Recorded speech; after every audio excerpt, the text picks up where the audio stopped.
안녕하세요. 저는 30대 중반 남자입니다. 아내와는 결혼한 지도 벌써 6년이라는 시간이 지났네요. 연애하면서 이 여자가 아니면 내 미래는 상상도 못할 거라 생각을 했습니다. 결혼식장에서 당당히 신랑 입장을 할 때라든지 신혼집 공사가 끝나 처음 둘이서 두 손을 꼭 붙잡고 집 안으로 들어설 때 정말 제 아내와 평생을 행복하게 백년해로 할 것이라는 걸 믿어 의심치 않았어요. 바늘과 실 마냥 어디를 가든 둘이 꼭 붙어 다닐 거라 생각했던 저의 신혼생활은 생각보다 금방 끝나버리게 되었습니다.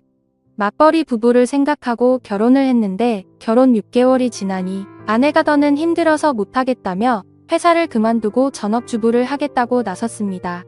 아직 갚아야 할 대출도 있는데 아이가 생긴 것도 아니고 너무 이른 것 아니냐 했더니 아내는 대학 동창 누구는 이렇게 살고 옆집 사는 누구는 저렇게 산다 하면서 자기가 아는 사람 이름을 하나씩 대면서 걔들은 결혼하고도 회사는커녕 집에서도 손에 물도 안 묻히고 편하게 산다는데 자기는 돈까지 벌고 집안일도 해야 하느냐면서 둘 중에 하나만 하겠다고 하는 거예요.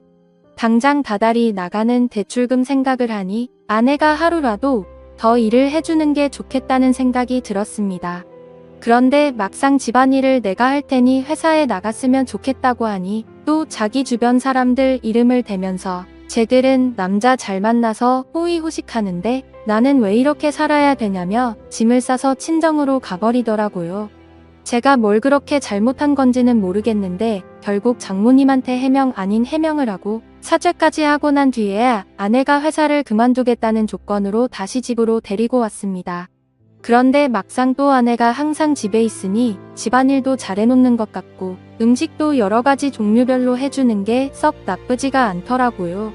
이거 나름대로 좋을 거라 생각했는데 그것도 잠시 아내가 전업주부 생활을 시작한 지 몇 개월이 채 지나지 않아서 매일매일 새로운 반찬은 고사하고 그나마도 따로따로 접시에 담아주던 반찬마저 유리 반찬 통째로 대충 꺼내주는 게 당연해졌습니다.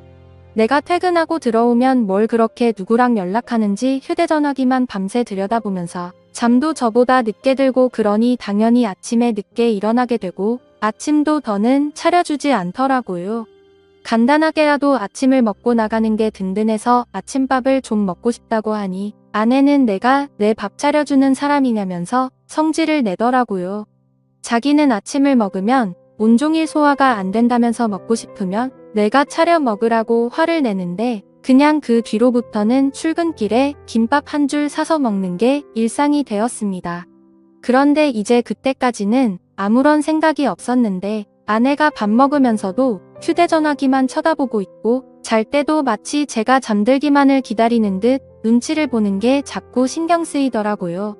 특히 제가 아내의 뒤쪽을 지나갈 때면 휴대전화기에 정신이 팔려 있다가도 화들짝 놀라기도 하니까 제가 의심을 하지 않을 수가 없었죠.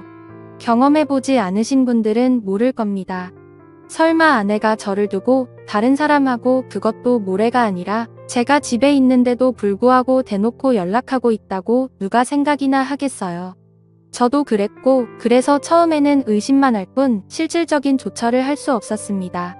만약 그게 진짜였을 때 받게 될 충격이 어마어마할 테니 조심스러워지는 게 사람 마음이더군요. 하지만 점점 더 아내가 집에서 집안일을 하는 건지 뭘 하는 건지 모르겠을 정도로 집 상태는 엉망이 되고 있었고 아내는 더욱더 의심스러운 행동만 하고 있었습니다. 집에 있는 반찬이라고는 반찬 가게에서 사놓은 마른 반찬이나 저희 어머니나 처가에서 가져온 밑반찬 말고는 다른 걸 구경도 못 해봤는데 생활비 통장을 확인해보면 항상 현금이 인출되어 있고 잔액은 바닥을 치고 있었거든요. 그래서 하루는 아내한테 경고도 할 겸 아내의 반응을 떠볼 겸 해서 생활비 통장이 아니라 신용카드로 바꾸는 게 어떻겠냐고 물어봤습니다. 신용카드로 하면 연말 정산할 때 더 편하기도 하고 적립금 같은 것도 쌓이니까 더 이득이지 않겠냐고 넌지시 한마디 했죠. 그랬더니 아내가 노발대발 정색을 하기 시작하는 겁니다. 저보고 내가 살림을 해봤느냐 어쩌느냐 하면서 자기는 그냥 마트에 가면 되는 걸 한 푼이라도 아껴보겠다고 시장에 가서 현금으로 결제해가며 깎아서 사는 거라고, 그깟 현금 영수증 좀 안 하면 어떠냐고 하면서 자기가 장을 현금으로 싸게 보는 게 더 돈을 아낀다 뭐다 하면서 성질을 내더라고요. 그때 제 의심은 확신이 되었습니다. 그래서 아내 모르게 해서 사람을 붙여봤지요. 아내가 제가 출근한 사이 다른 사람을 만나는 걸 알게 되는 데는 그렇게 오랜 시간이 걸리지도 않았습니다. 이미 그럴 거라 생각을 하고 있었다 보니 아내가 그렇다는 걸 알게 되었는데 그렇게 놀랍지도 않았지요. 오히려 놀라게 된 건 아내가 바람을 피우는 상대가 누군지 듣게 되었을 때, 그때 훨씬 많이 놀라게 되었지요. 아내가 제가 출근한 사이 한껏 차려입고 동네에서 꽤 떨어진 곳까지 가서 만난 상대는 다른 사람이 아니고 제 동생 녀석이었습니다. 제 동생은 저보다 4살이 아래지만 아내로서는 아내 본인과 동갑이다 보니 결혼 전부터 저랑은 세대 차이가 난다 뭐라 하면서 동생하고 죽이 잘 맞는 모습을 보여줬었거든요. 그때는 동생이나 아내나 저를 놀리면서 장난을 치는 거로 생각했는데, 막상 심부름센터에서 아내가 저 몰래 만나고 있던 사람이 다른 사람이 아니라 제 동생이라는 사실을 알게 되니 피가 거꾸로 솟는 기분이었습니다. 그런데 심부름센터 직원이 덧붙이기를 둘이서 항상 카페에서 만나 1시간 정도 대화를 나누다가 그 다음으로 향하는 곳은 언제나 제 동생이 혼자서 사는 자취방이라는 겁니다.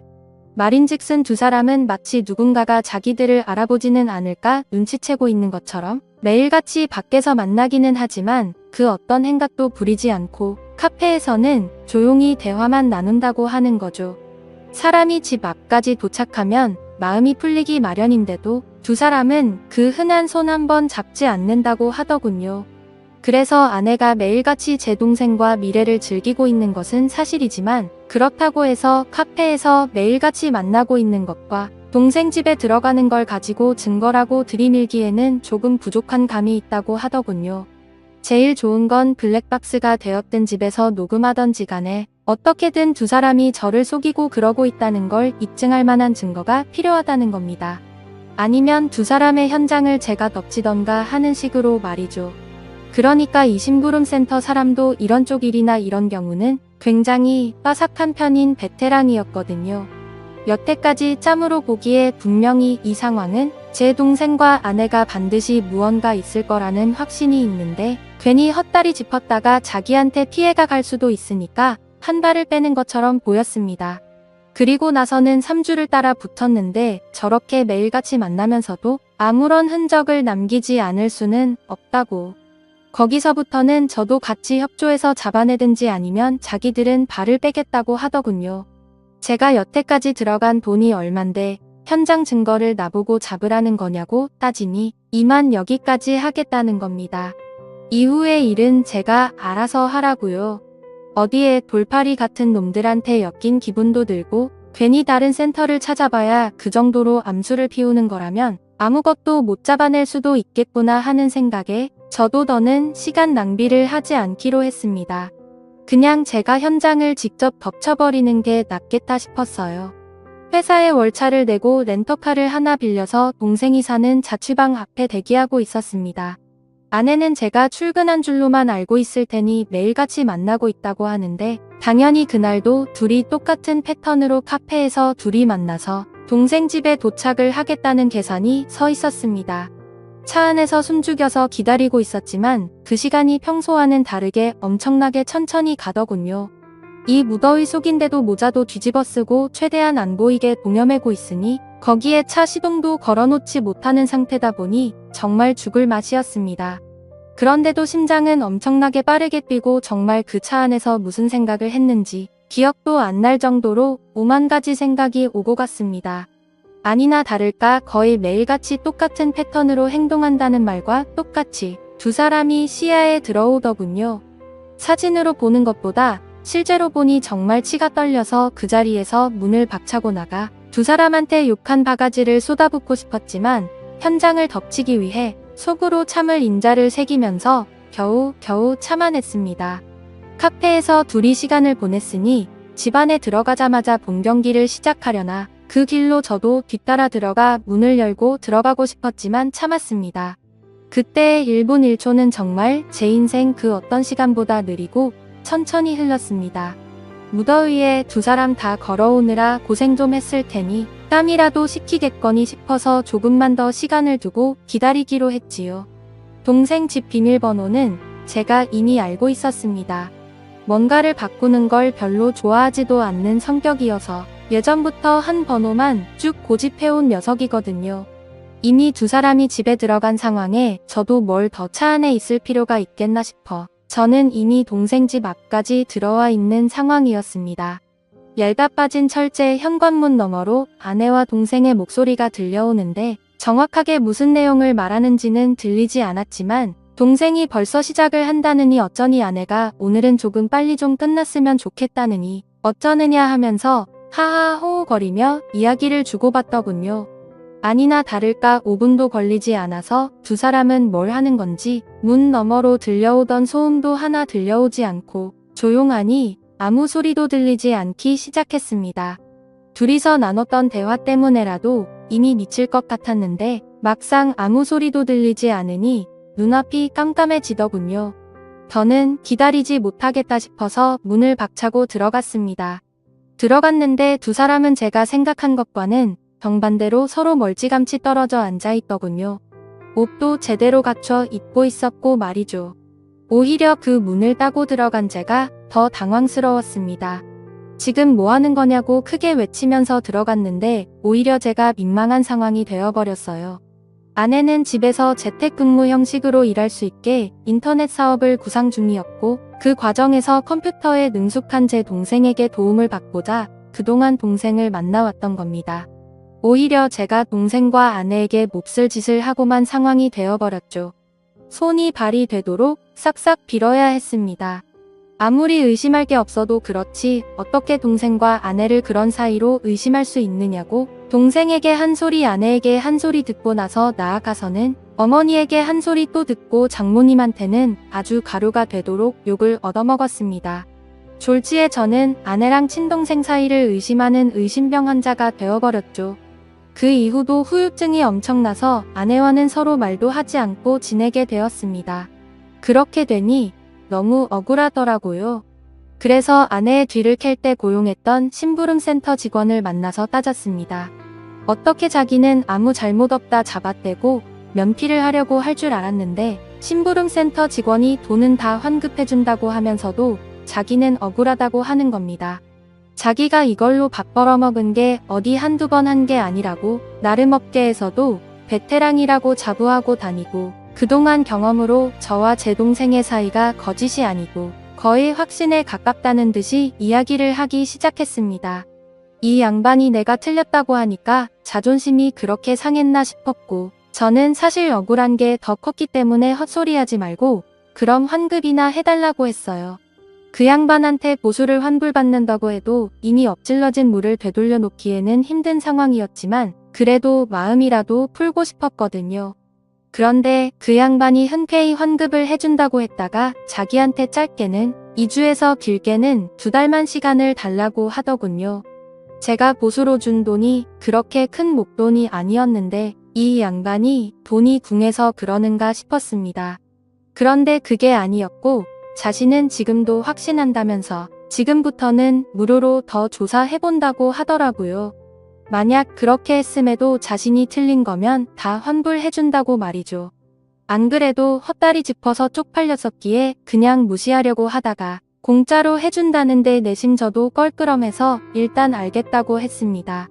그로부터 정확하게 한 달이 지나서 그 양반이 저에게 녹음 파일 하나와 사진 몇 개를 내밀더군요. 그리고 그건 사실이었던 겁니다. 아내와 제 동생의 사이가 말이죠. 심부름센터에 어떻게 그걸 확신했느냐고 했더니 주변 정황만 봐도 다 보이는 상황이라는 겁니다.